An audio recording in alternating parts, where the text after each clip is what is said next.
জাতীয় সংসদ নির্বাচনের জন্য বরিশালে ব্যালট বাক্স সহ অন্যান্য সামগ্রী বিতরণের কাজ চলছে।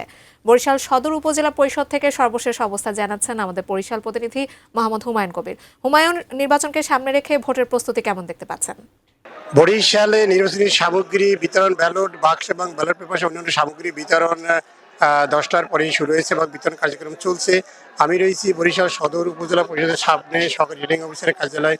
এখানে আমি দেখানোর চেষ্টা করছি যেখান থেকে ব্যালট পেপার যেখানে প্রিজাইডিং অফিসার, সরকারি জেনারেল পুলিশ অফিসার, আনসার এবং পুলিশ তারা ব্যালট পেপার নিয়ে তারা যাচ্ছে।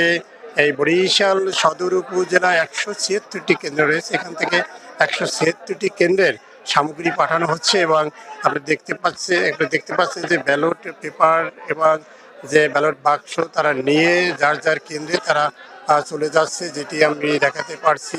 এবং এই কার্যক্রম আমি যতদূর জানতে পেরেছি যে এই কার্যক্রম চলবে বিকাল পর্যন্ত চলবে, কারণ শুরু হওয়ার কথা ছিল আরও সকালে শুরু করতে তারা পারেনি। আমি ভরসা রাখি হিরন স্মার্ট ওয়াটার পিউরিফায়ারে।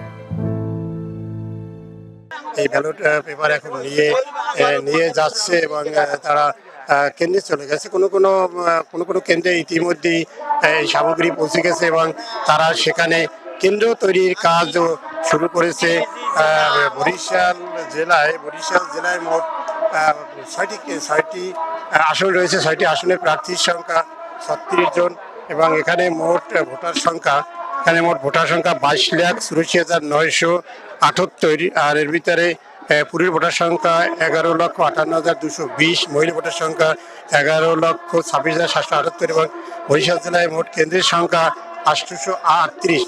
এই কেন্দ্রগুলোতে শুধু বরিশাল সদর উপজেলাতে যা থাকে 5 আসন, সেটা বরিশাল 1, 2, 3, 4 ও 6 যে আসনে সেখানেও সহকারী রিটার্নিং অফিসারের কার্যালয় থেকে এই নির্বাচনী সামগ্রী পাঠানো হচ্ছে বলে আমরা জানতে পেরেছি এবং রিটার্নিং অফিসারের দপ্তর থেকে এটি জানানো হয়েছে। এবং তারা বলছে যে এই ব্যালট পেপার এবং ব্যালট যে বাক্স সহ বিভিন্ন যে নির্বাচনী সামগ্রী এগুলো পৌঁছার সাথে সাথেই তারা কেন্দ্র প্রস্তুতির কার্যক্রম শুরু করেছে।